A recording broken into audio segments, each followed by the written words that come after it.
Ladies and gentlemen, good day and welcome to the IDFC First Bank's Q3 FY25 earnings conference call. As a reminder, all participant lines will be in the listen-only mode. There will be an opportunity for you to ask questions after the presentation concludes. Should you need assistance during this conference call, please signal an operator by pressing star and then 0 on your touchtone phone. Please note that this conference is being recorded. I now hand the conference over to Mr. Saptarshi Bapri, Head Investor Relations. Thank you, and over to you, sir. Thanks, Darwin. Hello, everyone. Welcome to the call, and thanks for joining the call. Today we have Mr. V. Vaidyanathan, MD and CEO of our bank, and Sudhanshu Jain, CFO and Head of Corporate Center for our bank.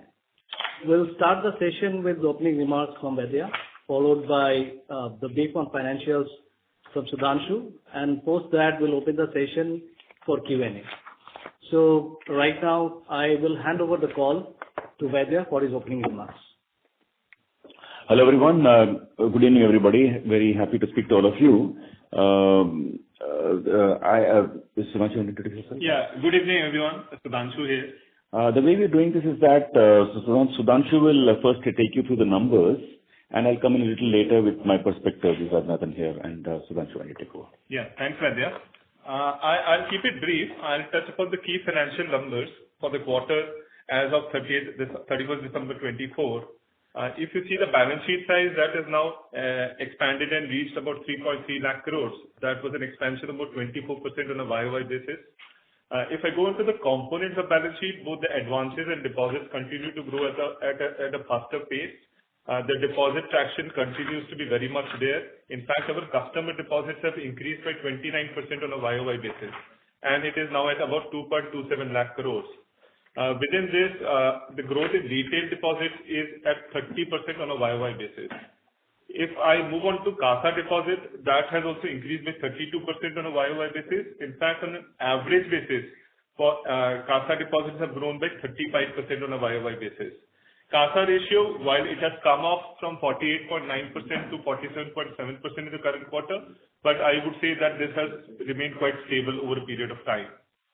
Term deposits, it grew at 26% on a YOY basis. Here again, the retail term deposits grew at a faster pace at 30%. During the quarter, our branch network expanded to 971 branches. We have opened 10 branches during the quarter, which takes the tally for the year to about 27 branches. Moving quickly to the high cost legacy borrowing, which has been giving us a drag because this is at 8.8%. Happy to report that we have retired another 1,000 odd crores during Q3. The book, which is of this high cost, is now at about 6,700 crores. We have given details in the presentation on slide 23, where you would find that about 1,850 crores will further mature in Q4, and bulk of it will retire into the next year. Moving on to the credit deposit ratio, which I think nowadays is an important parameter. Again, here we continue to do well as deposits are growing faster than advances.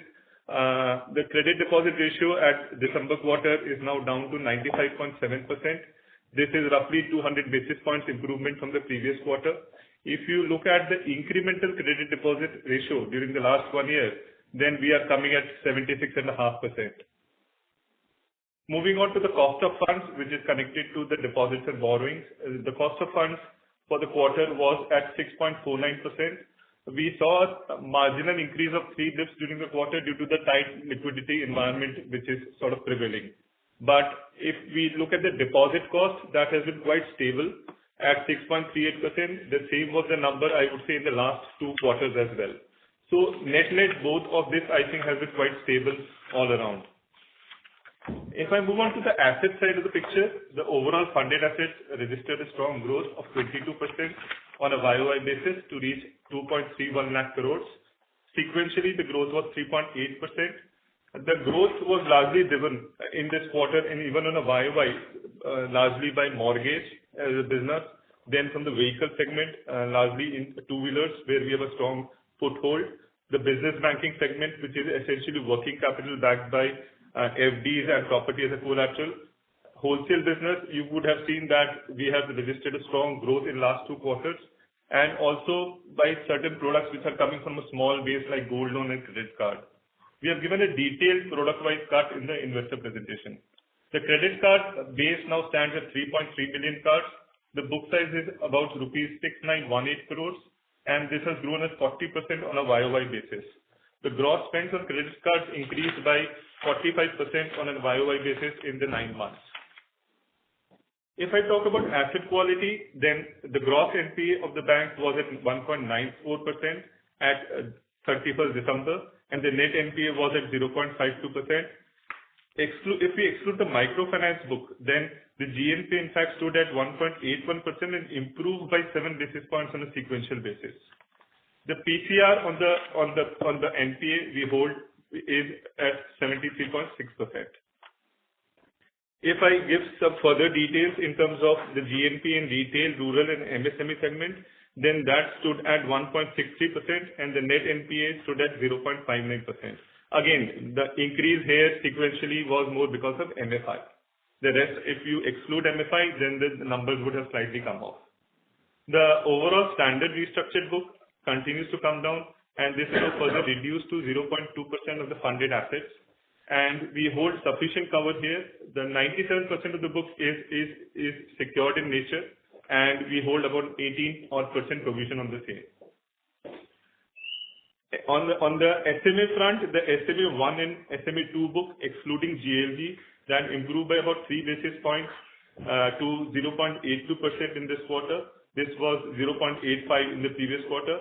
We saw, however, an increase in SMA 1 and 2 of MFI book, where it increased from 2.54% to 4.56%. If we talk about now the gross slippages for quarter 3, then this was at rupees 2192 crores, and in the last quarter this was at 2031 crores, right? So the delta increase is about 160 crores, and I would say that about 140 crores of this has come from MFI alone. Even on the net slippage front, the net slippages for the quarter was at 1541 crores, vis-a-vis 1392 crores of the previous quarter. The delta increase of 149 crores is largely attributable to MFI. The recoveries and upgrades for the quarter was around 651 crores and pretty much the same as the last quarter. Last quarter it was about 638 crores. If I move on to profitability, then I will start with NI. The NI for the quarter increased by 14% on a YOY basis to rupees 4,902 crores. The net interest margin on AUM for the quarter was at 6.04%. This, however, contracted by about 14 basis points sequentially. I would attribute this reduction largely to the reduction in the MFI book. The impact was about 6 odd basis points on that count, and also because we have started scaling the wholesale book in last few months. So the average book increased, and about 5 bits of impact came because of that. And rest 2 to 3 bits I would attribute to the increase in the cost of funds, which I sort of elucidated earlier. Moving on to the fee and other income, that increased by 20% in Q2 to rupees 1,757 crores. Sorry, my bad, in Q3. And this was largely retail-led, which is at 92% of the total fee. Moving on to operating expenses, this grew at a reduced pace of 16% on a YOY basis. And for the full year, this increase in OPEX is about 18%. Again, in this quarter, because there was a heightened activity, increased disbursements because of festive and so on, operating expenses sequentially in value terms have grown. But we saw some of that impact even into the fee line item. The core operating profit, which is NI plus fees excluding trading gains, this grew by 15% on a YOY basis to rupees 1,736 crores. Moving on to provisions. Provisions for the quarter stood at 1,338 crores as compared to rupees 1,732 crores. During the quarter, the bank has not utilized any contingent provision. If you remember that we had created contingent provision of about 315 crores against microfinance portfolio in the previous quarter, but we have not done any utilization during the current quarter. The credit cost for the bank for this quarter stood at about 2.3%. If we exclude the provisions on the MFI book, then the credit cost is at 1.8%, and this was pretty much the same number in the last quarter if we exclude MFI and one toll account. So the provisions have not sequentially increased but have been broadly stable, is the point which I want to make. The profit after tax for the quarter is at rupees 313 crores compared to rupees 201 crores in Q2 of the previous quarter. Of course, on a YOY basis, this has come off because of the decline which we have observed in the MFI book, which led to impact on the top line, as well as increase in provisions in the MFI, as well as some normalization of credit costs, which have sort of come in through the year. Moving on to the last section, which is capital adequacy. The bank has maintained strong capital adequacy, and including profits for 9M, the capital adequacy was at 16.11%, with CET1 ratio being at 13.68%. This also factors in an increase which came on account of merger. In terms of a positive impact, that benefit was about 25 basis points. The liquidity also, we continue to maintain healthy liquidity levels. The LCR was stable at about 114% as of December 31st. With this, I am broadly done with the key numbers which I wanted to touch upon. Maybe I'll ask Vaidya to sort of give his remarks for the quarter. Good evening, everybody. So, just want to share with you the brief approach and strategy we've been following on dealing with the current situation. So, number one, if you notice why the cost-income ratio of the bank is high. So, we called out the reason already to many of you that this is a new bank. This is 6 years old. I know many of you have heard this before and know the facts also, but it is a fact. We are losing close to about 2,000 crores a year in setting up the branch architecture of this bank. Basically, the branches, the ATMs, the people, the technology stack had to be completely built up from scratch. The teams had to be hired. All that stuff. So all that is consuming. So if you see if you see the core profit of the bank, as and when this 2,000 crore winds itself down to zero, you should be in position you should be able to estimate that this is something that you can add back when you estimate the bank.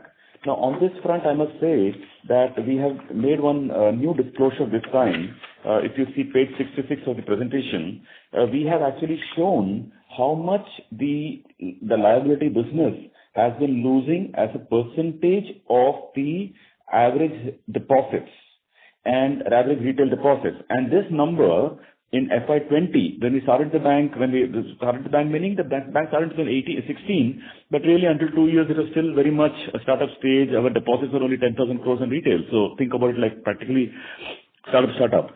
So in FY20, our OPEX, our loss. What is loss in liabilities? Let me just tell you 1 second, but then I'll come back to the point. So loss in liabilities is the income the liabilities team makes, net of what it pays to the customers, and any fee income that it generates. So that's what is really the net loss. So that number was 4.2% of the average retail deposits of 23,000 crores. In FY21, this came down to 3%. In FY22, this came down to 2.1%. In FY23, the loss went down to 1.8%. FY24, it came down to 1.7%. In 9 months of this year, it come down to 1.3%. So you should believe me when I'm telling you that when the branches are scaling up, then they are becoming profitable. It's just, of course, it is easy to understand. It's common sense, but when we put the numbers to it, hopefully you will be able to realize that if 4.2% has continuously come down to 1.3%, it's 5 years. I must remind you, it's 5 years. Unlike other banks being 30 years, it is taking its time. Now, we believe that this 1.3% will wind itself down to zero, certainly by 2030 or 2029. So the direction is clearly there. And this is why you should, when you model our bank, just don't go by the final numbers reported by us. Please factor for this fact that this 2,000 crores that we're losing today, or 1.3% of the deposits that we are losing today, will wind itself down to zero. The second item, which is important to know as far as talking of cost to income, let me just share with you that the cost to income on the liability side, staying with liabilities, in FY22 was 227%. In FY23 was 182. FY24 was 197%. In 9 months of FY25, it has come down to 178%. So our guide is that we are seeing this clearly going. I hope none of you are doubting our ability to raise deposits, really coming well. So this number coming downwards to 100%, which means it will not lose any money, 100% by FY 29 or 29-ish or 29-ish or 30-ish, if you want to even stretch itself by a year, in that zone. So this direction is very clear, and I request you to please factor this in when you consider our bank vis-a-vis, when you compare our bank with any others who's been around for a long time. Now, let me move to the next item when we talk of cost to income.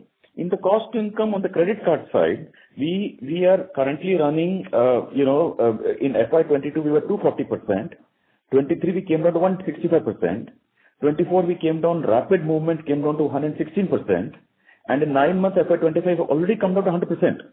Already done, meaning like that there is cost income ratio of credit card down to 100%. And we believe that by the time we head towards the 29-ish or so, they should come down to about 60%. That's the way the book is growing. So, and then we have also provided a particular slide, page 67, where we have also shown the loss in credit cards as a percentage of the average credit card outstanding.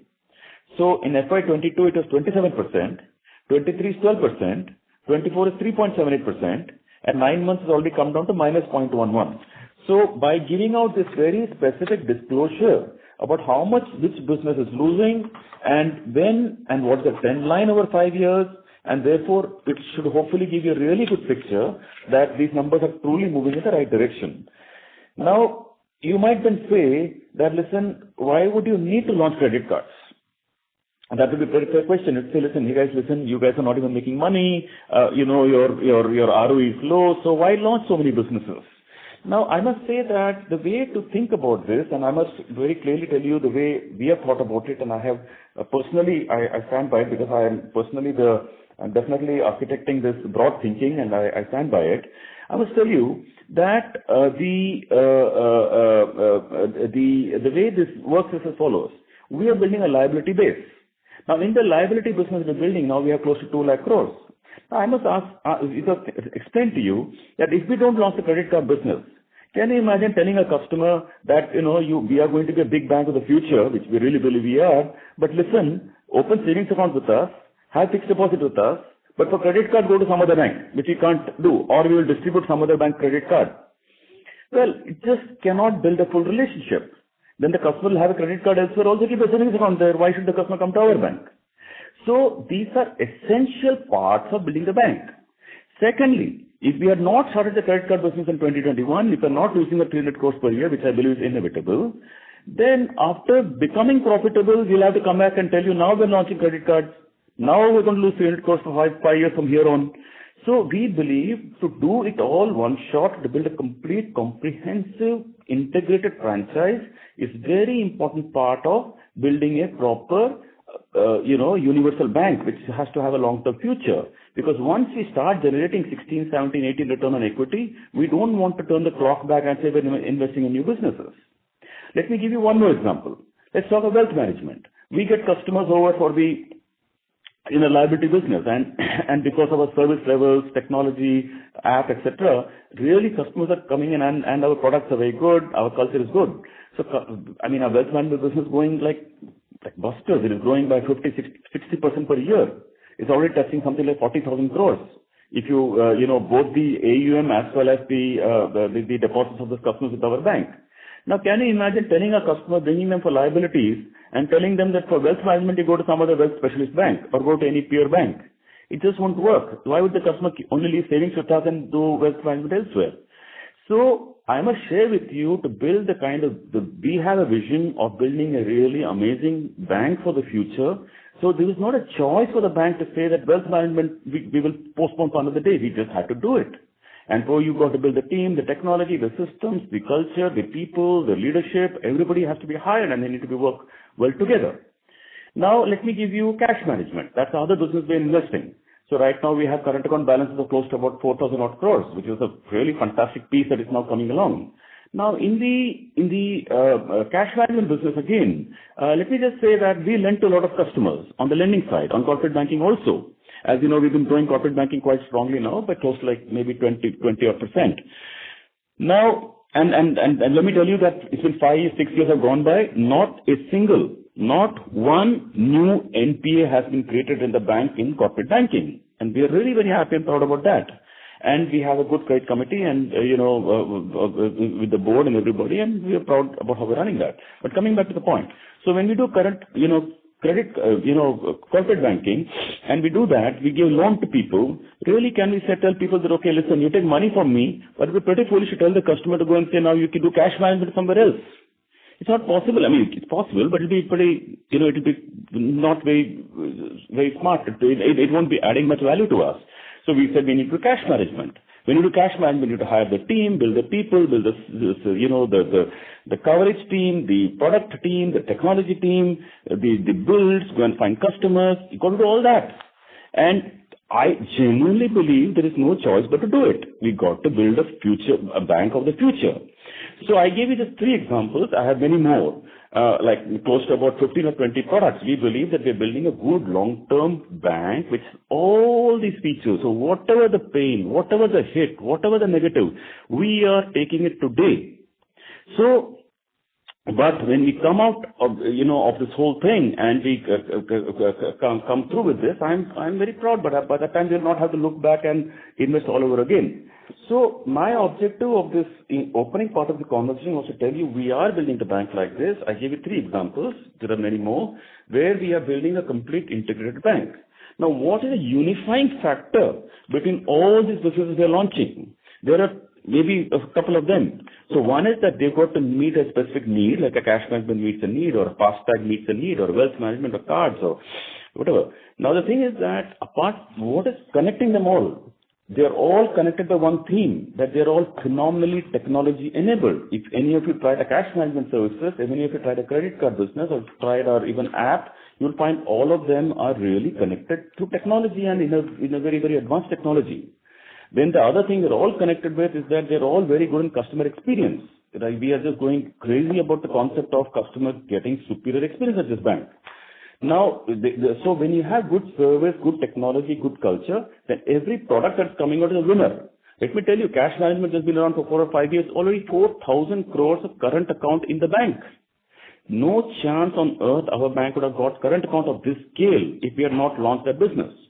So this is my short point of just sharing with you how we are thinking of building this. Now, you might then say, that listen, Vaidya, first 2 years, between 19, 20, 20, 21, you might say that, listen, at that point of time you had legacy bad loans and you said you were writing it off or charging it off or you're collecting. Then this next situation came that then COVID came, fine, that happened to everybody. Then for 2 years we had peace meaning like 20, 24, 23 and 24. Pat looked up, direction was good, everything was good, life was looking great. Now suddenly you come up with the MFI problem. And now how long the MFI will last? Why did we do MFI?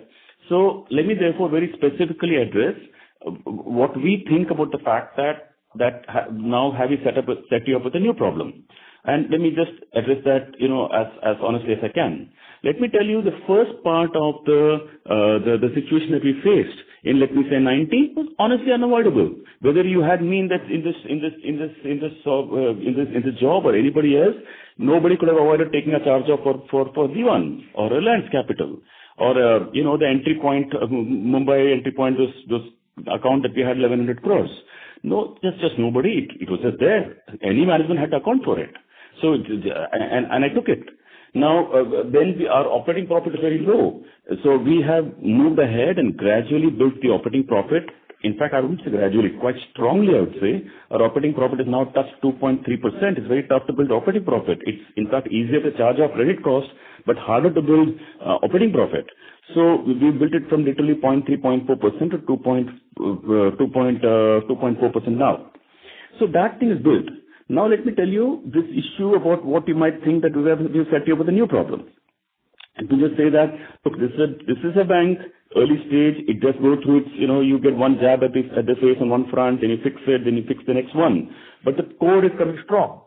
So let me just tell you where let me specifically address the issue of MFI, because we owe you a genuine and straightforward answer on why we did MFI business and then what is the plan, how much is the hit, and where is it going. So the MFI business has one of the key reasons why we do the MFI business is that it meets our PSL requirements. Let me give you a simple reason. As a bank, we are required to meet the following. We are required to meet 40% PSL. Out of that, we are supposed to meet 18% agriculture PSL. Then small and marginal farmer, you need to meet 10%. Your micro enterprise is supposed to meet 7.5%. And loan to weaker section of the Indian population, you need to meet 12%. Now, IDFC was into infrastructure. They were not doing any of these.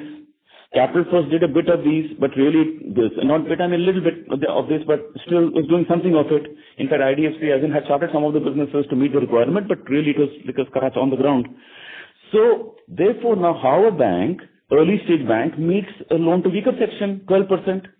How does a bank meet, small and marginal farmer, 10%? So the microfinance business was an amazing silver bullet which met three requirements. One, it made money. We were lending at 22, 23, 24%. We had some additional fees on top of it. Our cost of funds was really nothing, like 6 or 7%, and it just made a lot of money. Number two, it also met the requirement of small and marginal farmer, 10%. It met the requirement of loan to weaker section, 12%. So it was an amazing product. Now, therefore, this issue that has come to us in the MFI front is not an IDFC issue alone. It's come to everybody. So it's come to everybody. Just let us say a bit of a collateral damage that has happened by a mishap, so to say, on a highway. But I'm really happy to tell you, and we'll discuss, as during the Q&A, we'll discuss specific numbers, that except MFI, our bank has close to about 25 products.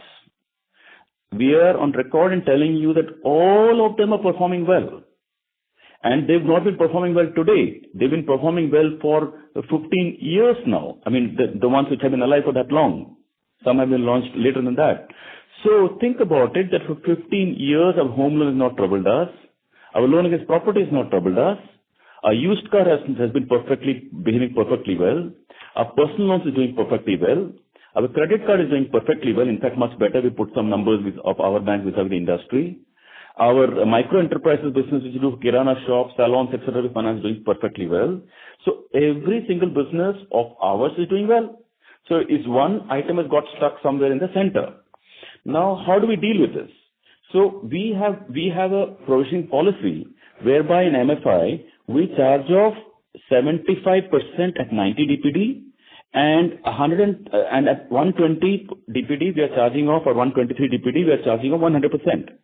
So our methodology in all products, including this product, is to be really upfront about everything. So because, and really, 90 DPD, 75 is very stiff. So when the MFI book is having problem, it is hitting us first. But when the MFI business will recover, we'll recover fastest. That's how it works. Now, because of the same logic, now our credit cost in MFI business for these, for these 9 months is close to about 8%. And we have not reversed the SMA1, SMA2 provision we took last quarter. We still have it in the buffer. So that's the last point. Now on MFI, one closing comment I want to tell you is that now we're slowing down the book. Now it's not only that it's hitting us in credit cost, it is also income is also coming down, because I told you it is amazingly profitable product. So to that extent, income is coming down. It's a bit of a double whammy, I should say, because suddenly now we also have credit costs coming, you have no income coming from that line because book is coming down. So this is a real issue. Now how do we look ahead? Now when we look ahead, let me just say that we have two very simple approaches of dealing with this, because really it's quite uncomplicated. What is it? One is that on the cost front, we are very clear that our cost growth of the next year will come down. We have given a breakup of, this time we introduced a new slide on what is our costs. And we have given a proper breakup of how much of our cost is IT expenses, how much is employee, how much is infra, how much is channel sourcing, how much is volume linked. We have disclosed everything. we have found something, we have not found something, we know it, but we want to share something with you, let me tell you how the operating leverage of the bank is already beginning to come. The operating leverage of the bank coming as follows. If you notice, when you go back in time, maybe 2 or 3 years ago, our OPEX was growing by 30% and income was growing by 32%, and, it was, that's the way it was. This year, our OPEX has grown, the 9 months of this year, OPEX has grown by 18.2%, but the business of the bank has grown by 25%. When I say business, I mean deposits business, that has grown by 28%, and, the loan book has grown by 22. So when you add that up, you'll find it 25. So when OPEX is growing by 18 and income is, your book is growing by 25, so you know that this bank is now beginning to build serious leverage. When you look ahead, our own estimate is that for 25-26, our OPEX will not grow more than about maybe 13%, what is now growing at 18. Now, you might say, how will that happen? That's because a couple of things are happening here. One is the income itself will be lesser next year, and income will not be lesser. The growth in income will be even slower than this year because the microfinance business, is gone and it has to reset itself. But the good news is that OPEX will come down next year. So now you might say that if you've been growing OPEX by 18%, how did it come down to 13? Now the bank is doing many cost cut initiatives. Some of them are, individual product related, some cashback propositions, some the licenses we're taking from various technology companies. What are the kind of credit bureau pulls we're doing? Can we do it through alternative bureaus which can become at a cheaper rate? Can we do multi-bureau structures? How to rework our IT licenses? How to rework our travel, conveyance, cost? There's a major project running out here. How to have double occupancy, single occupancy, printing, stationery, whether people are sending 2 SMS to customers, can we break it up into single SMS candidate? How can we change the sourcing cost of the bank? How the credit cost is going, the credit expenses, how many people are doing credit evaluation, etc. So all the ATM cost. So there are a lot of projects that are going on, etc. So this is all one part of the work, that is cost, when serious work is going on. Then there are a large number of transformation projects that are going on. That is even beyond the normal touch about SMS, etc. It is about real transformation. For example, if you have maybe 100 CPUs in the country, how to collapse them into 3?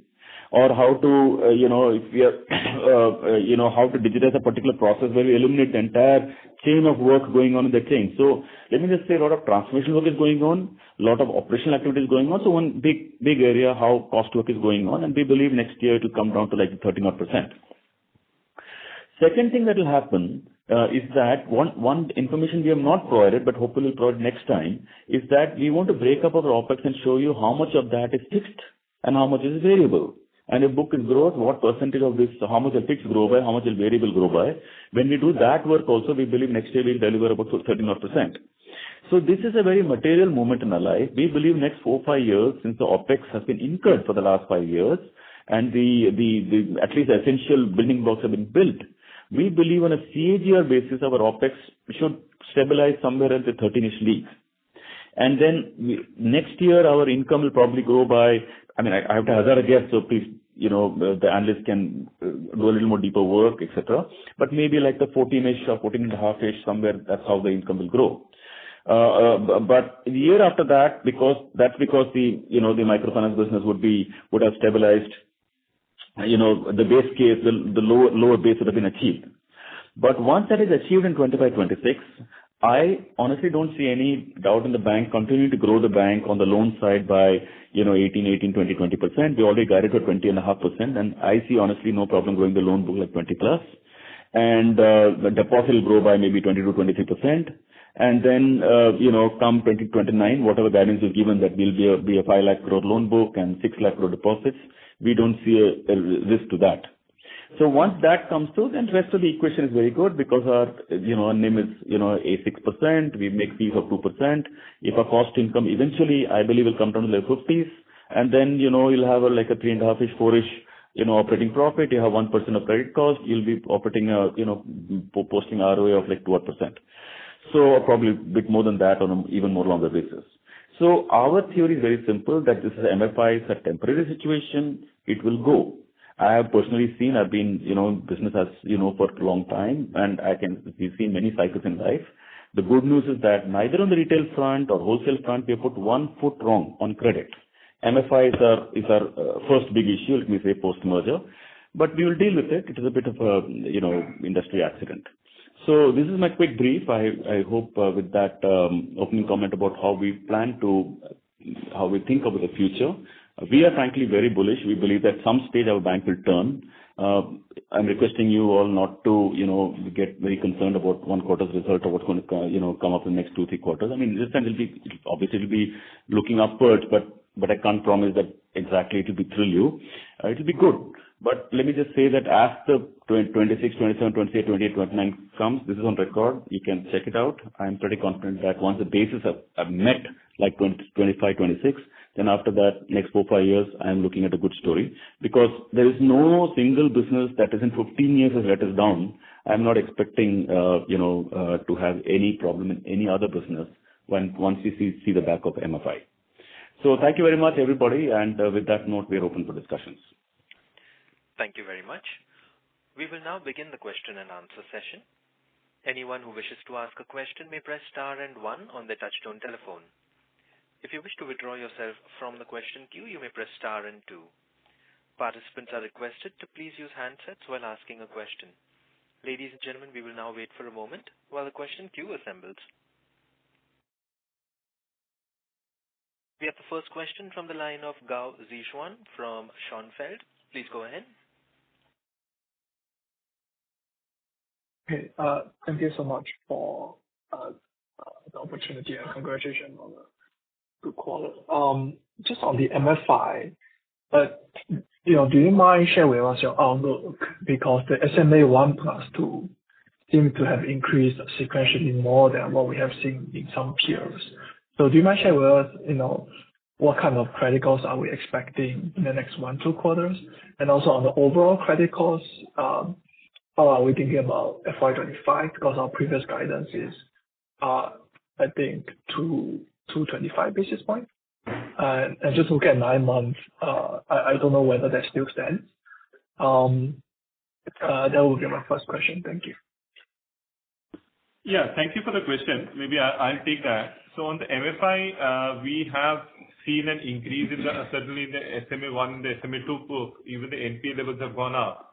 As you would have noted from the presentation, that we had an impact which was felt because of the holidays in October, essentially Diwali, coincided with Diwali. And because we have a weekly collection cycle, the last week of collections got impacted and which also led to some flows into the subsequent months. So we have seen a pile up in the MFI book and the challenge very much continues to be there. We are also closely monitoring the portfolio. As you would have noted that we have consciously slowed down on the disbursements. The good part is all our incremental disbursements, what we are doing is also CGFMU insured and so on. So on this book, if I give you the 9-month number, we are already coming with a credit cost of 8%. And this doesn't bake in the additional contingency provision of 315 crores which we have, right? Which we have because the SMA book levels went up, the NPAs went up. We felt it was more prudent to hold on to the provision and not utilize at this stage. On your question on 225 basis points, as I sort of covered earlier that excluding MFI, the rest of the book is very much coming in line, right? So we have not seen increase in SMAs, we have not seen increase in slippages. So we feel that on the rest of the MFI book, we could still hold on to this number even into the next quarter. However, the overall guidance for 225, that may slightly inch up a bit. We of course need to see how the situation sort of pans out in Q4, but that would be few bits of increase could be because of MFI, because we are seeing slightly higher losses sort of coming there vis-a-vis the anticipation which we had maybe in the previous quarter. But our own sense is that the credit cost of MFI should peak out in Q4, so it should be even more than this quarter. But when we estimate the credit cost based on the collection percentages, assuming credit collection percentages continue to stay what it was in December, and maybe probably even improve from here. But we expect that Q4 to increase, and then Q1 26 to be less than the prior quarter, Q2 to be less than Q1, Q3 to be less than Q2, and Q4 to be less than Q1. So basically, this is a peak of it. Our estimates are, that the quarter that's ongoing right now is the peak of it. Thank you. And my second question is on the 14% revenue growth estimate for FY26. Do you mind sharing with us what's the breakup in terms of, the loan growth that we are likely to do, and also the margin outlook? But it seems that the strategy for now seems to have changed to grow more corporates in the last 1-2 quarters. So how should we think about margins and loan growth? So basically next year, we believe loan book will continue to grow by about 20-odd%. And deposit will probably grow by maybe 24-ish, 25-ish% next year. The reason why the income will not grow directly in proportion is that the microfinance, like I said, is a highly profitable business. We're lending at 24%. Incidentally, though the microfinance book is only maybe 6%, 7% of the book, maybe until a couple of quarters ago, it's now come down to even less than that. The impact of the withdrawal symptom of not doing that high yield book is also coming in the form of income lines. So that is the reason why they expect 26, the income line to get affected. But the good news is that OPEX, like I said, we expect to be low because I told you a lot of initiatives are going on. And therefore, by Q3, Q4 of next year, you should see a reasonably sharp upward movement of operating, profit, let me say. And for those of you, who you're going to be with us until that time and see how the worm is turning, you will be able to see how the margins are expanding. And frankly, like I said before in the opening comment, that once that MFI will then probably by the time be probably even 4% of the book or something like that.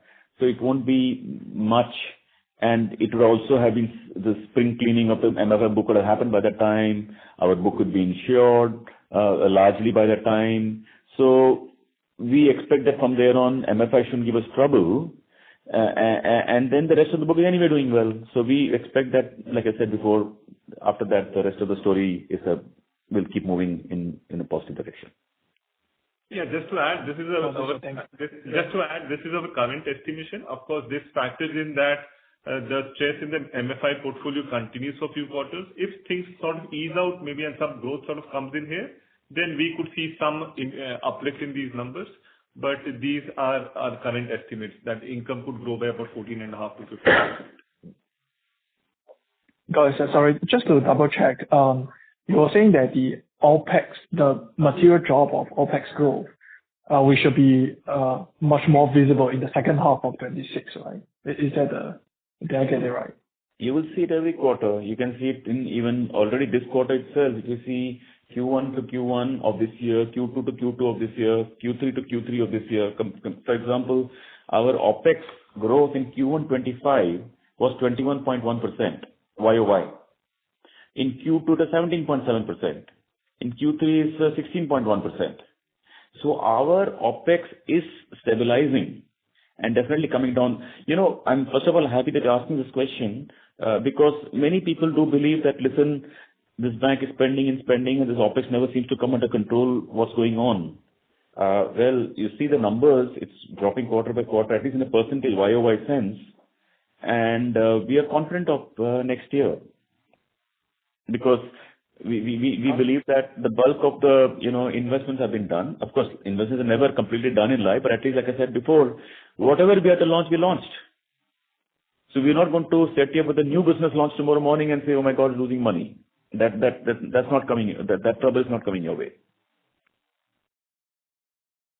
Got it. Thank you so much, sir.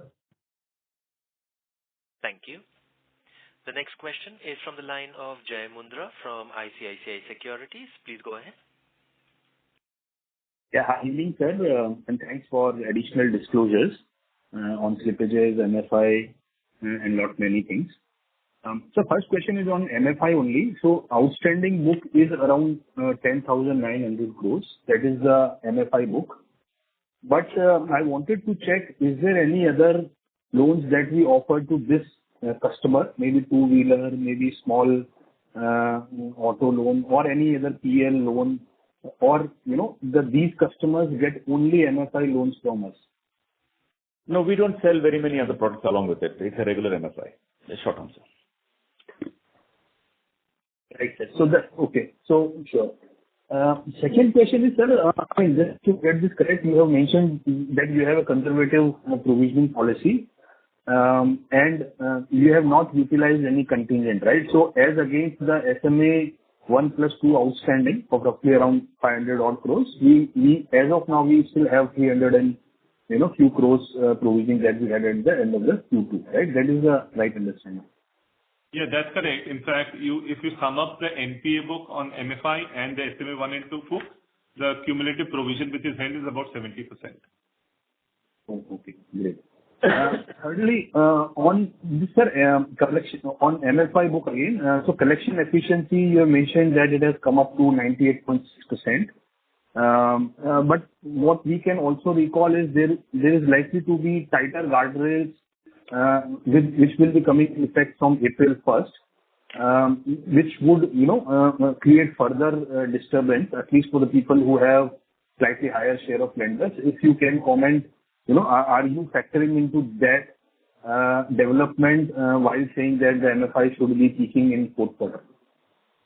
No, when we say MFI should be peaking in fourth quarter, basically we have estimated the collection percentage that is coming currently and, assumed a little more improvement because the trend line is in that direction, slightly assumed. And then we know the flow in the portfolio. So our estimates are that Q4 on this basis should be the peak. The other thing is that in terms of to your question about the changes in the industry, about the the norms with which others are going to work with, they're going to work with, etc. We are going to follow all the norms of the industry, and we have a little more controls over and above that at our own end. So basically, once we follow all the norms of the industry, number of lenders, amount of exposure, etc., we will probably be in line with the industry, let me say. Right. And then lastly, if you can elaborate your assessment of the current situation in the state of Karnataka, and what is the portfolio that we have in the state of Karnataka? You want to find out the answer? Yeah, we will just... when we move to the next question, as and when we get it, we'll... 61. Karnataka. 9%. 9% Karnataka. Yeah, so we have about 9% in Karnataka. That's the number. Okay, sure. And lastly, sir, your consumer loan growth, right? So consumer loan growth, it has been coming down as is with every other bank also. But if I look at now, it has come down to 10% YOY. Is this more or less stabilizing here, or you think it can, more or less continue to see a bit of a moderation because of the ongoing cautiousness at the system level? See, frankly, for us to grow any of these businesses is not difficult at all because, we always say, we are coming on a low base as compared to, let me say, industry leaders who have a very large share of the market here, like nothing or nobody. So we're not so concerned about market share. We're not even talking that language within the organization or outside. But more specifically on consumer loans, we feel that they're all going well. There's no issue. Right, sir. And then lastly, last question from my end, sir. We now estimate that cost to income should be ideally 65 by FY27. And of course, sorry to interrupt, Jay, but your line seems to be unclear right now. Could you please repeat the question? Sir, I was talking about cost to income trajectory that you have given that by FY27 we should be hitting 65% mark. Assuming we do that, what kind of an ROA would you expect on 65% cost to income? Thank you. See, you've got different analysts have different estimates on this front. The way, if you don't mind, can I just take you a little a larger question about the breakup of our various lines of businesses and their costing and their economics. See, if you move to page 65 of the presentation, we have shown the operating profit as a percentage of loan book of the lending business. We have broken our bank into three parts. One is the entire lending business, retail, MSME, rural, corporate, all put together is one family. Now, on that front, we are having 4.3% of the loan book as our operating profit. This includes MFI, by the way. So if you before the MFI crisis struck, it was 4.7%. We actually expected to go to 4.8 or 4.9 because of operating leverage. But of course, it's come down to 4.3. But still 4.3 is 4.3. There's nothing bad about it. It's pretty good actually. Now, and we believe this should go up because end of the day, even as our loan book grows from 2.2 lakh crore, which is today, to say 5 lakh crore in the next 4-5 years, this has to go up. Obviously, we're not going to keep on spending more and more money in the same proportion of the loan book growth. So this will come. So think of this number a little higher than this. Now, the second thing is like you take the second business I told you, the liability business. I said that you must expect us to take it to zero, which is cost income to come down to 100, which means that the loss will become zero. So let us assume for a minute that does head to zero. And let us assume for a minute that the credit card business, after all, we are not doing this for a social work or a research work. We're actually going to, it's a profitable business. We want to make money on it. So that business is, already touched 100% cost income ratio. And we believe it will touch the 60s odd in the next 4-5 years. So that should be making like 500 odd crores of PAT by that time. Today it's making loss of 300 crores last year, probably about 180-200 crores this year. And next year break even for sure. And then from next year after that, I have to bite my tongue when I say for sure because sometimes it may play, may not play. But we are expecting, highly confident that next year credit cards should move, should be positive. So, and by the time, like I said, 24, 29, 30, it should be making like 500, 600 crores of PAT.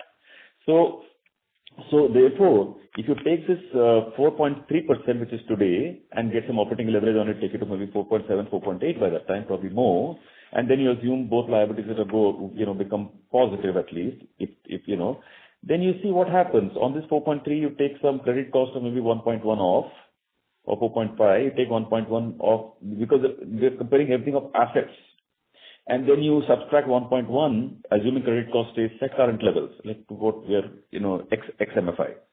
So you take that off. So 4.4 minus 1.1, you're looking like about 4.3 or sorry, we should take the percentage of loans. My bad. Let me correct myself. So this, let me say this 4.6 or 7, you subtract from that about 1.7% as the credit cost by that time. So you'll be looking like about 3-ish or so. And then you have tax on it, or maybe 2.9, and then you take tax on it of maybe 60, 70 basis points. This bank is surely headed to the 2% plus, ROA basis, or 2% plus for sure. So, and it will be a 2% plus ROA bank. It will be a growing bank. It will have a unique technologies. It will have, growth. It will have its own modes. And culture is very good, a customer-friendly approach. So we will tick all the boxes. Today we tick 5 boxes, but we don't tick 1 box, which is the cost-income ratio. But we're conscious of it, we'll fix it. So that's the only way to think about this bank in the longest run. I have zero doubt in my head the bank is heading in that direction. Now you may have 1 year plus minus whatever, but I'm pretty sure the bank is heading in that direction. Right, sir. So your assessment of the current situation in Karnataka for MFI, there are quite a few developments, state government trying to sort of intervene. If you can update as to what is happening on the latest front. Yeah, before I come to the question, let me just give one finishing touch to the previous question because, I already answered that detail. So think about, like I was saying earlier, that this 4.5 odd and you take 1.7 odd for credit cost. So you're left with 2.8ish or so.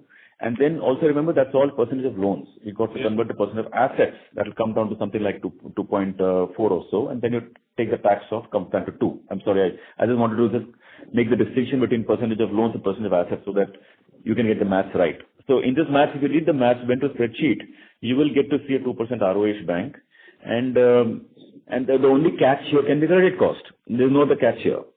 Now, in the credit cost fund, well, it's a long period of 14, 15 years to running a good credit cost company, except the MFI mishap that has happened now. You should believe that we should be able to run the credit cost on the lines we're talking about, 1.7-ish% of loans, which will probably be 2-ish of percentage of assets. So, sorry, that's a previous question. Now back to your question again. Yeah, and with respect to Karnataka, again, this is a very latest development. This has come in the last 3 days. So we will closely watch the situation. It's difficult to sort of give out what could be the impact on that front, but we are quite watchful anyways on the overall MFI portfolio. Thank you, sir. All the very best, sir. Yeah, thank you. Thank you. Thank you. The next question is from the line of Piran Engineer from CLSA. Please go ahead. Yeah, hi. Thanks for taking my question, and thank you very much for all the enhanced disclosures. Just firstly on MFI, the 3-member rule that's coming up next quarter, have we proactively moved to that? No, we are currently following what is allowed in the system. I told you there are 2 reasons we like the business also. It makes the money and it's insured. So we are happy the way we're doing it right now. We are just following the rules of the broader ecosystem. But don't you think it makes sense to tighten right now when it's eventually going to come a quarter later? I mean, if you're going to be the 4th lender today and it's not going to be allowed, say, April 1st onwards, and the next lender is not able to, let's call it evergreen that borrower, she will default to you, right? No, that's true, but we are very carefully, very, very carefully watching this. So basically what we have done is we put some extra controls in our MFI business over and above the normal market rules. It's just we're not restricting ourselves to the ecosystem rules that have come, that the 4 lenders or 3 lenders. That's not our only condition. We have developed actually a very active scorecard where we have introduced a lot more number of parameters, which we believe will give us a much more scientific decision-making process than blunt rules. Got it. And do you also track the entire household debt? Well, you can, as part of the appraisal process, certainly our people ask the question, we understand the household debt, and we're supposed to meet certain requirement of, as a percentage of the household debt is what is supposed to lend, etc. We follow all of that.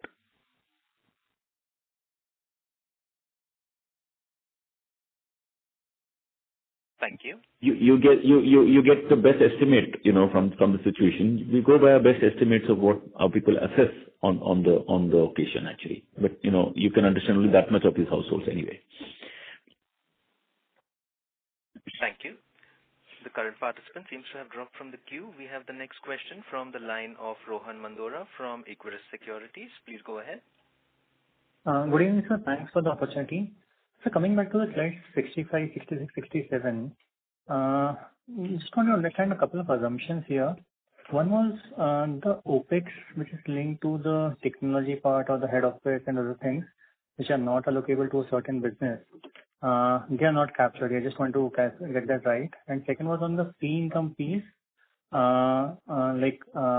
Is it getting captured in, if it's a wholesale business fee, is it getting captured anywhere?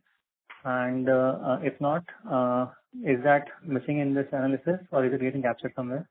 And third was on the liability business, the ratio that we're showing. Are we building in any transfer pricing income in the interest income for the liability business? So Rohan, let's take one question. Rohan, let's take one question at a time, no boss. It will become easier for us. Let's take the first one. Sudhanshu, you want to take that? Yeah, so maybe I'll first tell you how this has been constructed. So essentially, if you take the P&L of the asset book, if we take which includes retail as well as wholesale, so these numbers captures both the businesses. Then we have a liability business. Then we have put out a credit card business separately, right? Then we have a small income and OPEX which comes to the toll business.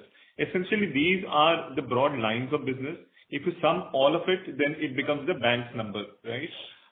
In terms of how are we assessing this? So this is based on an internal transfer pricing and a cost allocation methodology which we have put in place. So to your question on IT cost, even a portion, all of it is allocated in any one of these businesses. right? So it's on a fully allocation basis how these numbers have been drawn out when we are computing the pre-provisioning operating profit for all of these businesses. So on your question on liability in terms of how this number has been computed, let me just quickly dwell on that. So there is an NI which the liability unit earns on the deposit which it mobilizes, right? So they could mobilize current account, they could mobilize savings account, they could mobilize term deposits, right? We all know current account is the best form of money to have, right? Because it comes with 0% cost. So we give an internal transfer pricing income to the retail liability unit. Similarly, on savings, we give some transfer pricing income, and so is the case with TD, which is more a commodity product. The rate will be much lesser there, right? So that would be the NI income from the retail liability group. Then there are fees which can be directly identified and attributable to the retail business. This could be fees you are earning by not maintaining average monthly balance or a quarterly balance by the customer. Could be ATM linked fees, could be fees on account of insurance, forex, distribution of mutual funds, and so on. So that would be the second pool of income for the liability branch. They could also sell assets or say sell a home loan, a personal loan against property. We give a certain internal transfer pricing fee to the liability unit. Okay. So NI and PET fees, all of these components makes it the total income. In terms of a cost, there are costs which are directly attributable to the branch, which could be the people cost, the housekeeping, salary, the DICGC premium, ATM running cost, and so on. And second, as I said, is it's also loaded for the allocations, right? Which could be for IT, which could be for operations, which could be for customer service, which could be for the corporate center teams. So it's on a fully loaded basis. That's how finally the P&L is arrived for each of the businesses, right? Like for an asset specific, you will load it with the sourcing cost. You will load it with the collection cost. So some of these items change according to the nature of the businesses. Sure. So, sir, I was trying to reconcile this number. So, see, if you look at FY24, the asset income is coming at 4.7%, and this is on total advances, so roughly two-thirds of the total balance sheet. If you look at the retail liabilities, the cost is 1.7, which is again roughly two-thirds of the balance sheet. So, if we adjust this, 3% is the net that we make. If I add the interest on investments, that is roughly 1.4%. So, we get to around 4.4%. At a PBT, at a PPOP level, and if we take two-thirds of it, it comes to around 3% odd. Whereas the computed ROAs for the bank was coming at around 2.4%. So roughly 50 basis point gap was coming in. So that's where I was trying to understand what could be explaining the difference vis-a-vis the analysis that you shared. We also have the credit card business, which also generates an NI and fees, right? So, but that was a small amount on the total loan book, so that's where. Yeah. Then on the investment income, as you said, you have taken a certain component. I'm thinking yes. we have treasury investments, we have few other investments. So let me assure you, all of this adds up to the bank numbers, right? And these numbers are in that way very sacrosanct. And they're also shared with the board, and I mean, in the sense that whatever we're sharing with you, they've all gone past the board already. Maybe this reconciliation we can take it offline, and sure, we will be able to give you more details around this. Sure, sir. And secondly, sir, this is on the deposit piece. See, if you look at it, you have been delivering healthy growth on deposits. So just want to understand in terms of the contribution, if we are the journey wherein an asset customer is coming to us first and we are converting them into liability subsequently, how would that journey play out and what could be the contribution in terms of incremental growth? And overall, how is the mix of new to bank customers on deposits vis-a-vis the organic growth on deposits? Some color around that. So currently, as we are a new to bank in the sense that if you think of any bank which has been around for 20, 30, 50, 100 years, they'll have a large customer base. And even if they give one interest credit of 5%, all of them, the balances goes up by that alone. And then they got to get a little less of the external market, so to say, because they're flying on two wings. A bank like us, which is starting up right now, since we start with zero base, today we're no longer zero base, we're still 2 lakhs. But in the context of what we want to build in life, maybe 10, 15, 20 lakh crores over the next many years, we're still zero base. So a large part of the business is still very heavily NTB. And good thing is that we build really good journeys to make it smooth for customers to bring money to us. So that's the way we think about it. So we are Right now, we're still a zero-day company and a zero-based company, and we still have a good percentage that is coming from new customers. Sure. Anything on the asset-linked originations? Sorry, what's that? That you can share? Any mix that you can share on how much deposits may be coming from the asset customers who you were originating first? Yes, assets are useful, but see, frankly, all asset customers are not really good liability customers. So in the sense that we are not finding customers with consumer durables or two-wheelers, etc., bringing any meaningful liabilities at all. They are really relatively, they're relatively more modest income, and therefore they're borrowing to buy a two-wheeler, so it's unlikely that they'll have much money with them. So they may keep 5,000, 8,000, 10,000 rupees, so that's not big balances. But the customers who avail, say, a home loan, for example, or customers who are availing, these kind of products, or even loan against property for that matter, these are the people who have money. And the credit card customers who are usually coming in, they have more money because they're the credit selected people. So what I'm trying to say is that the high affluence customers is what to bring the money. So not all asset customers on our bank are high affluence. Got it. And so lastly, on we do people who open home loans, etc. We do open their savings account to a very, very high degree, actually. And sorry, before you put up the next question, just on the previous question, the number question which you asked, see, as you said, 4.4% is the PPOP on assets, right? And 1.7 is the negative on liability, which makes it 2.7. And the asset book, advances book is of roughly 70% of the asset balance sheet, right? And on the rest, 30% essentially investments or incomes coming from toll, right? If you apply these proportions, you will get a number of about 2.3% on PPOP, which is the disclosed number for us for the 9 months, right? So our PPOP to total assets is about 2.29%, and this is the broad reconciliation. So this is very useful. In fact, so you added that interest income from investment also, addition to this? Yeah. If we exclude that, then it matches. If we include that, okay, I'll just take it offline and then just reconcile that. Okay. And also to the previous questions I was answering on how the economics of the longer run will play out, this Sudhanshu's question answers it very well, because this 4.4-ish we've shown there, which we believe will move towards the 4.7-ish or so comfortably, and you take off the 1.7 from that, you come down to the 3-ish, and then that maths, when you do that way also, you'll come back to the same answer, because it'll come net of your credit cost will come down like to the 3-ish, and then because of the fact that we are now going to compute as percent of assets, not loans, that 3 will start looking towards like the 2.4-ish or so, and then you subtract the tax from it to come back to 2. So we feel that any which way you look at it, this bank is feeling the heading there. Whether you can reach there in 2030 or 31 or 32, I mean, it will be very hard to really pick a number. But this bank, I have zero doubt in my mind that, this 1.7, 1.8 kind of ROA, this is not a difficult thing for a bank with our economics. The real issue is that our true economics, which is a true incremental profitability of this bank, is getting clouded by the fact that all of you are looking at the whole thing, and you're not factoring for the fact that the liability loses money, or credit loses money, or by the way, there are many products which are not called out to you because it will become too complicated. There are many other business bankers launched, like I told you, like we've launched so many. They're all in negative zone, but we have no interest in running business in negative zones forever. They're just meant to become profitable. It's just a matter of time. So every product is going to its own J curve of loss to profit, and when they all come up together, it will become it'll all come together. Sure, sir.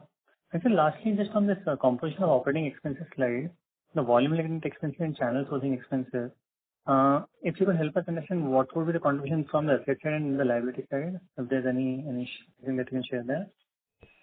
Yeah, so sourcing linked expenses, channel sourcing expenses would be essentially from the asset side, right? Because this is cost for your DSAs, DSTs, business correspondence, and so on. The volume linked, it largely, I would say, it could be across, right? Because you could have for credit cards, the reward point expense which comes in, you could have the cashbacks and propositions which go along with the credit card. On the liability side, it could be the DICG's premium, it could be IMPS, RTGS, NEFT, and so on, right? On the asset side, it could be the collection link cost, it could be even like a bureau cost and all which you incur at origination. So it's across all of these verticals, I would say. Sure. Thanks. Thank you. Thank you. Ladies and gentlemen, we request you to please keep your questions brief. We have the next question from the line of Pritesh Bumb from DAM Capital Advisors. Please go ahead. Hi. Good evening, team. Good evening, sir. Sir, just wanted to check on two-wheeler. In our slide also, we've shown that the industry is seeing some uptick in terms of 30+ DPP and asset quality issues. What is our sense? We have that as a large book, and it's a high-yielding, high-credit cost business as well. So what do you see there? So now it's behaving quite stably, but in this business, we all learned never to be too sure. So we'll be very, very watchful. But we built the business. We have we built this business over the last maybe 10, 15 years, actually more 15 years than 10, 15 years probably. And we've seen lots of cycles. So now it's behaving very well for us. Yeah, sorry, on the two-wheeler question, just adding few inputs here. So two-wheeler is the bulk of the book in the vehicles segment. That's roughly at about 70% of the vehicles book. If you see the presentation, we have also given SMA1, SMA2 numbers and NPA, right, at the vehicles level. So it has been holding up quite well. Two-wheeler has been growing quite nicely for us. We have a formidable market share here. We have been again invested in this business for quite long, right? So while we are quite watchful because of the economic environment, but we feel comfortable at this stage, broadly in terms of the sourcing and the portfolio which is moving on this front.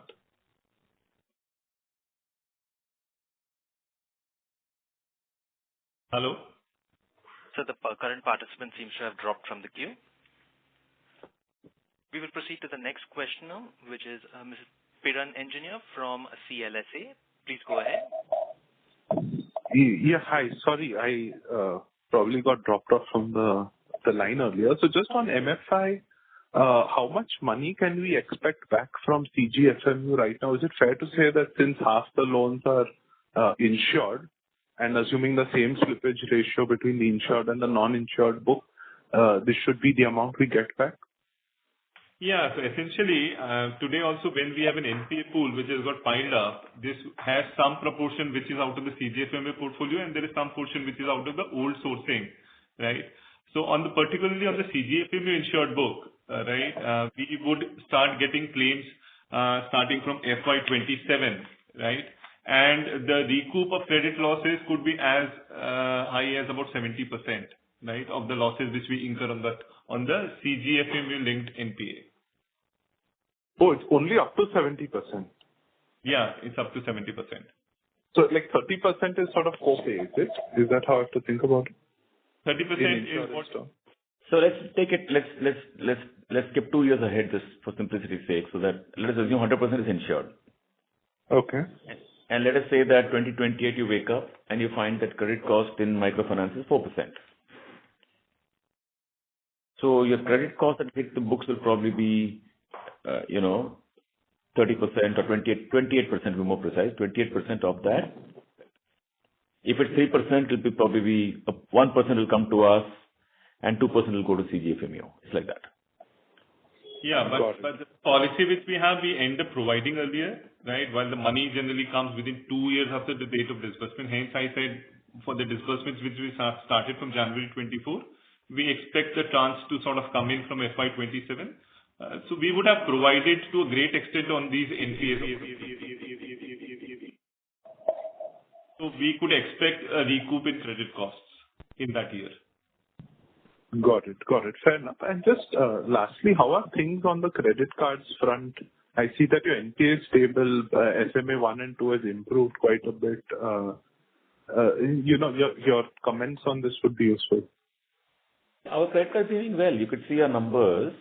Our SMA 1 and 2 in credit cards has come down last quarter. It's come down from 1.69% to 1.32%. In fact, last 3 quarters come down to 1.88, 1.69, 1.32. So even on the NPA number, The NPA has come up to 1.91% vis-a-vis 1.95% in the previous quarter. I had mentioned in the call last time that on credit card we feel quite comfortable because of various timely policy interventions which we had done. And the credit cost in credit card on the book is marginally lower than the previous quarter, and we will view that this trajectory could continue. Okay. Reason to get very disturbed and things like that. We have one problem, and that's a known problem in MFI. It's not the credit cards.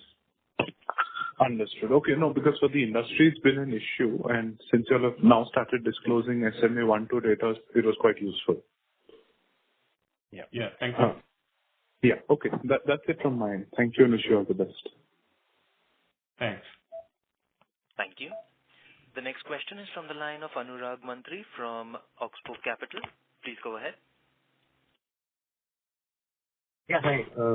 Just one question on, the credit costs ex MFI. So essentially, if I do the math, for this quarter and for the last couple of quarters, it seems that the normal book ex MFI and ex the infra account that we had last quarter, the credit cost is coming more like 1.7, 1.8, 1.9, like the trajectory for the last 3 quarters as such. So just wanted to understand, how you're looking at it, because there has been a margin increase every quarter in that as well. Do you see the current level as more stable? Do you see maybe potentially some bit more increase? And if you can point to any reasons why this increase has happened in the last couple of quarters, that would be useful. Thanks. Yeah. So on this front, the credit cost ex MFI and the tool account, if you also keep it aside, for Q1 the credit cost was about 1.7%. In Q2 it was 1.8%, and Q3 has also come in with 1.8%. We feel that this could broadly remain in this range. Maybe could be or maybe 180 to 190, that kind of range. So we per se don't foresee this to materially go up, or it could marginally sort of inch here and there, right? So we feel quite comfortable on the rest of this book. In fact, people often ask us because, it's a fair concern, because if an investor, you should worry all the time, so you should. Many people do ask, not just us, I've seen some television interviews on these business channels, etc., saying that is the issue on MFI going to spill over to consumer credit, and people do half-an-hour discussions on these things. Really, we are not seeing any spillover or anything like that. This is just just a very rural, this MFI, it's a very rural kind of stuff. Within urban, so we've seen no impact at all. There's no reason for any impact. So what is the question of spillover? Now we're talking of rural. It's the microfinance is a very unique business as compared to any other business. What is unique about microfinance? Microfinance is when the group of borrowers are coming together and repaying, when our people have to go to the customers, to a common venue, and customers to come and pay, meaning we have no right to debit the customer's bank accounts for an EMI. Every other product we sell, we have a right to debit the customer's bank account, and we have to only deal with the returns that come. In MFI, the nature of business is different. We give the money, on the due date we go and sit in the college or the school or somewhere, and at a joint, and customer has to pay. So MFI is a unique thing. So it's a unique thing, behaving differently. It has its odd behavior sometimes, but it's only very, very MFI focused thing. For us, rest of the book, we said that before, I'm saying it again, it's behaving well. I mean, in the sense the entire corporate book is behaving well, entire retail book is behaving well, entire MSME book is behaving well, business banking is behaving well, credit card is behaving well. They're all behaving well. And you see the numbers. And let me just tell you one very, very important thing, which, towards the closing I'll share with you. We are giving you not just NPA or credit cost. These are standard. Of course, everybody should give it, and that's part of the job. We have in our investor presentation and even otherwise, we are explaining our basis of lending. We are giving an EMI check bounce, EMI bounces. We are giving collection percentage efficiency on those bounces. Then next we're giving SMA data. Then we give SMA data by product. Then we give, NPA data. NPA data we give a product. Then we give NPA data by product and by the four quarters at a stretch. Then we give vintage analysis. Then we give industry comparison, 30 DPD of our bank versus other industry. So the amount of detail we give is something. I mean, we're giving the full funnel to you. So it should not be difficult to estimate any and all our numbers reconcile. So it should not be difficult for you to realize that this is only a microfinance problem. Others are doing well. All the numbers are there. In fact, if you went to page 30 to maybe 45, you'll find all the information. And just to add, even into the next year, so as Vaidya said, that on MFI we expect the peak to sort of come in Q4, and the credit cost should keep coming down into the next year every quarter. And for the rest of the book, we feel provisions could be very range bound or more or less around the current levels, right? So which means that the overall credit cost is expected to come down for the next year vis-a-vis the pain with some of the pain on the MFI which we saw into this year. So only as a caveat, just to be safe, because we're speaking and a lot of people listening to us, etc. Now, we have seen this, like I said, for a long time. I'm talking ex-MFI. I told you, we've given every part of the chain and funnel we've given to you.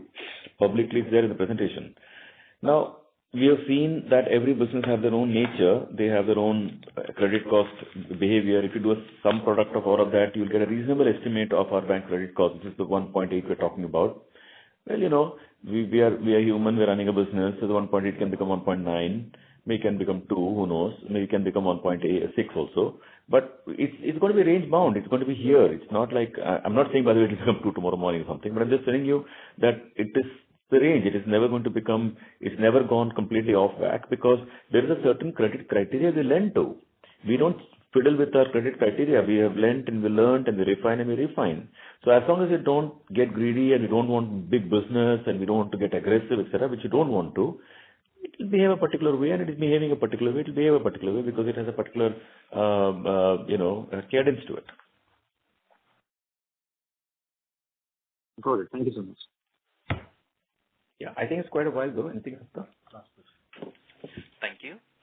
The next question is from the line of Anand Dama from MK Global. Please go ahead.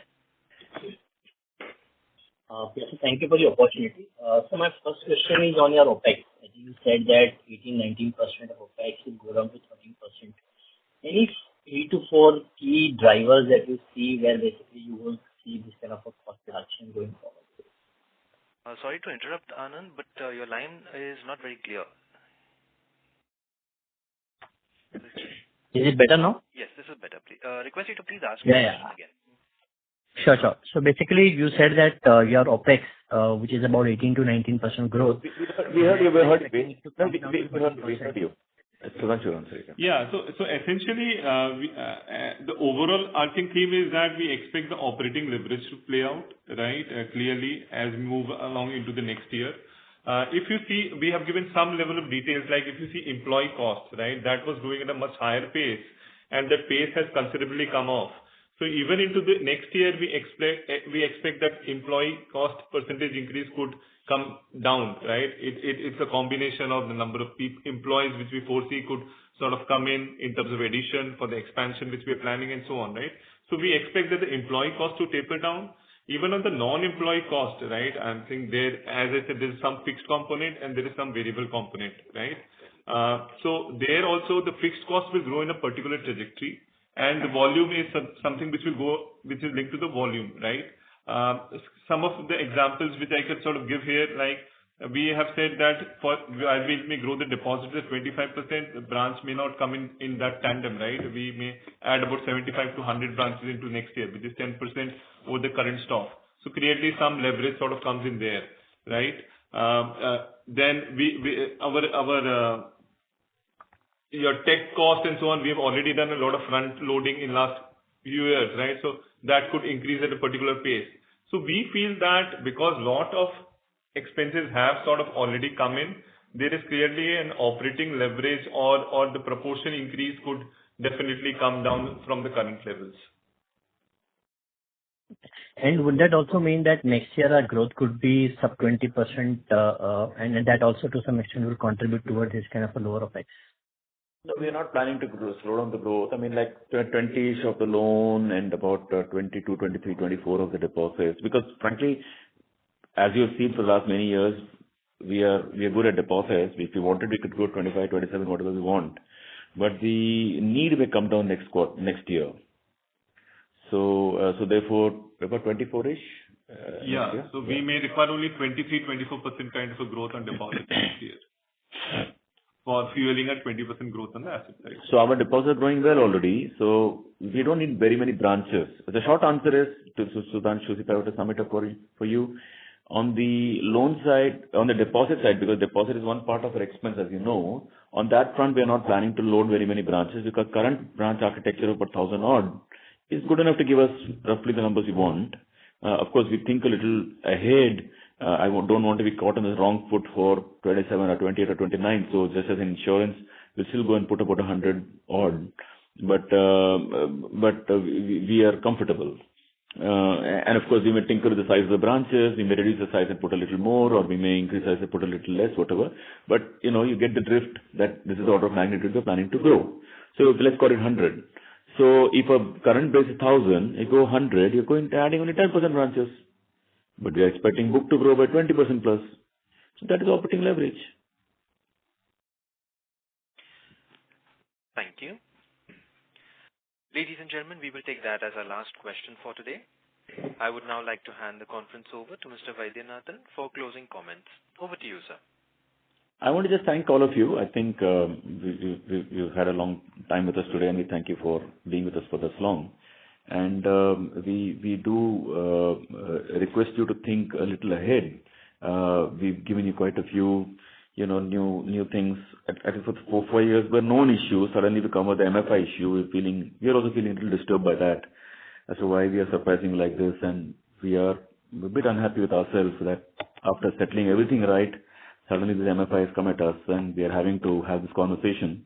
But we believe after this, we see the back of MFI. We are not seeing any major crisis other than that. Thank you. Yeah, thank you everyone. Just to add to Vaidya, so I'm saying while we are seeing some top line pressures which could come in, but clearly we are working towards improving the operating leverage. And that's why the OPEX growth could moderate and so on. I also touched upon that provisions could be lower on an overall basis. So we are very much sort of working on improving the set of numbers. Thanks, and thank you for a patient hearing, and have a great weekend. Thanks, everyone. And really from all of us at IDFC First Bank, if any of our employees are hearing this call, I wanted to just take the opportunity to say that we're building an amazing bank. Have confidence in yourself. In a long journey, these, and odd things can happen in a quarter, 2 quarters, 3 quarters, but have confidence in building something amazing. Yeah, thank you everybody. And if any employees are hearing, that's for you. Thank you everybody. Thank you. That concludes this conference, ladies and gentlemen. Thank you all for joining us. You may now disconnect your lines.